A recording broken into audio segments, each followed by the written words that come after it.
պարոն Ղուկասյանը անտեսմամբ նաև այդ խնդիրները ռիսկի դիմելով ներկայանում է դատական նիստերին։ Ուղղակի նրա հիվանդությունները այնպիսին են, որ ամեն դատական նիստը ռիսկային է, բայց ամեն դեպքում փորձում է հաղթահարել այդ ռիսկները եւ ներկայանալ դատական նիստերին։ Եվ այդ մյուս գործով դատարանը անցած անգամ որոշում կայացրեց, որ պետք է ստիպողաբար այսպես ասած ներկայացնել Վարդան Ղուկասյանի նիստին, բայց մյուս նիստով էլ պաշտպանները չէին ներկայացել, ինչ խնդիրներ կան այդ։ Նայեք, նախ ի սկզբանե մենք ասենք, որ դրա անհրաժեշտություն չկա, պարոն Ղուկասյանը այնպես չէ, որ իր տանից գալիս է եւ իր կամքով չի գալիս։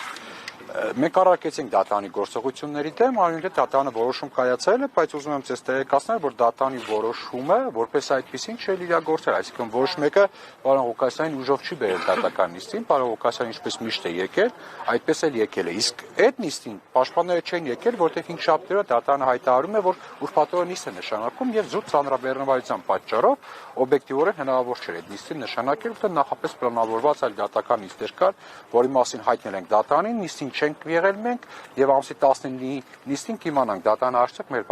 բացակայությունը համարել է հարկերի թե ոչ։ Պարոն Հայրապետյան, եւ այս գործով վկաների հարցաքննության փուլում են քանի վկա կա եւ հետո վերջո երբ հանգուցալուծում։ Վկաները շատ են, եթե չեմ սխալվում, դեռևս մոտ 50 վկա, եթե չեմ սխալվում, կան հարցաքննվելու։ Ընթացքին դուք եք տեսնում, դուք եք հետևում եւ իմ կարծիքով զուտ իրավաբան լինել միայն պետք չէ լինել հասկանալու համար, որ ըստ էության անձիկ եկել սովորական process-եր մասնակցել, որի մեջ չի եղել որևէ քրեական տար, բայց պետությունը այսօր որոշել է դա դիտել որպես քրեական հայտնի դերտապատճառներով, բայց զուտ իրավական առումով համայնքը աճուրդ է կազմակերպել, թերթերով հայտարարություն է տվել եւ քաղաքացիներ, ովքեր Վարդան Ղուկասյանին միայն հերոսացույցով են տեսել, եկել մասնակցել են եւ աճուրդին հաղթել են։ Հիմա արդյոք այդ պարագայում պնդել, որ պարոն Ղուկասյան լիազորությունների չարաշապմամբ խմբային շահերից ելնելով որևէ մեկին գույքի օտարին, իմ կարծիքով ողջամիտ չէ։ Պարոն Հայրապետյան, նաև ստացվում է, որ այդ որ կանաչ գոտի համարում հաստատի այդ հողատարածքների վրա կառուցված են տներ, մարդիկ ապրում են, նույնիսկ օրինականացրել են, բայց այդ դեպքում ինչ ճակատագիր են ունենալու։ Ես ձեր հարցին պատասխանեմ հարցաքննված վկաներից մեկի ցուցմունքով, որ կադաստրի աշխատող է եղել։ Ասում է խորհրդային ժամանակաշրջանում երկար շենք կա, խորհրդային ժամանակաշրջանում կառուցված։ Բայց կադաստրային քարտեզով որ նայում ենք եւ Գյումրու գլխավոր հատակցով, այդ շենքի մեջտեղով ճանապարհ է ասում։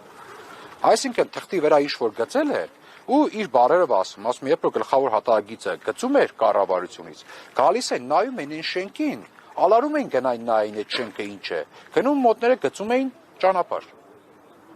Եվ փաստացի իրավիճակը երբեք թղթին չի համապատասխանել։ Գյումրիին երկրաշարժից հետո այգիներում թաղամասներ են կառուցվել իմաստնական։ Ով որտեղ հարմար է եղել, իրեն տանիք է կառուցել։ Հիմա ասել, որ պետք է դու այդ նայր, որ այդ մարդու տունը, որտեղ մեր տունը չեմ 5-6 հատ տուն իրար կողքի կառված, ինքը ճանապարհ պետք է լիներ, որտեղ կառավարությունից սխալ են գծել, եւ դրա համար մեղադրանել Վարդան Ղուկասյանին, կարծիքով իրավաչափ չէ։ Պարոն Հայրապետյան, հաղորդում ներկայացրած անձի 4-ն են, ովքեր են նրանք եւ հաղորդման մեջ ինչպես են շոշափում Վարդան Ղուկասյանի անունը։ Բացարձակ կապ չունի Վարդան Ղուկասյանի եւ հաղորդում ներկայացված անձանց դժգոհությունը, հաղորդում ներկայացած անձի կեսօր նկատի ունեք դատախազի հիշատակած անձը։ Ինչ է։ Անձը իր տարածքը ցանկապատել է եւ նրանք գնացել հաղորդում են ներկայացել, որ անձը ապօրինի շինարարություն է անում։ Վարդան Ղուկասյանը կապ չունի եւ այդ բողոքները եղել են 20-21 թվականներին, շինթույլտվություններ եղել է 20 թվականին։ Դա բացարձակապես Վարդան Ղուկասյանի հետ կապ չունի, դա կապ ունի կոնկրետ այսօրվա հարցաքննված վկայի եւ նրա տղայի հետ եւ բողոքը եղել է նրանց դեմ։ Վարդան Ղուկասյանը անունը այդ հաղորդումներում առհասարակ չի շոշափում։ Այդ դեպքում Վարդան Ղուկասյանի դեմ հաղորդում ներկայացրած անձ կա։ Ինչպես է ստացվում, որ այդ գործում մեղադրյալ են։ Օպերացի ազգային անվտանգության ծառայության եւ քննչական կոմիտեին ու մեր դատախազությունը այդ հարցերի պատասխանը հուսով եմ դատանում կտա։ Մասնավոր անձ չկա, որ ասի Վարդան Ղուկասյանը հանցագործությամբ իսկ գույք է օտարել կամ ինձանից գույք է խելել, նման չկա։ Ինչ են արել։ Բացել են իրենք կադաստրային գործերը բոլորի,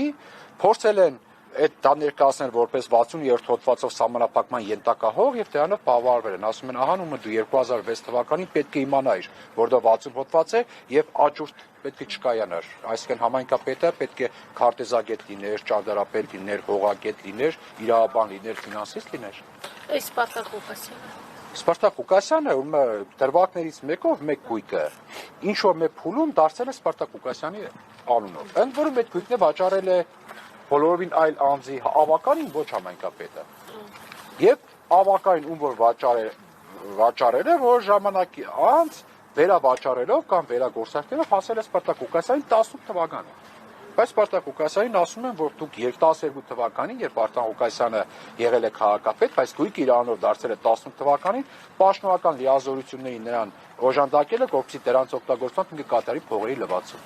Պարոն Հայրապետյան, այստեղ վկայայս մեկը ցուցմունքում որ տալիս է դատարանում նշեց Բալասանյանի անունը։ Սամվել Բալասանյանը կամ նրա չգիտեմ որևէ հարազատ այս գործով կարգավիճակ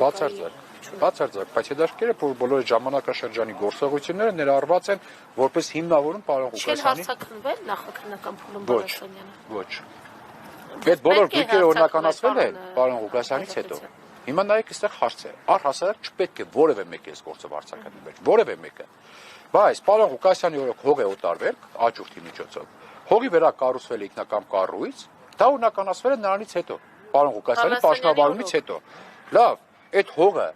Եթե մի քանի քաղաքապետեր չեն տեսել, որ այդ հողը 60 հոգի սահմանափակման տակ է, կադաստրները չի տեսել։ Պարոն Ղուկասյանը ինչու պետք է տեսնել։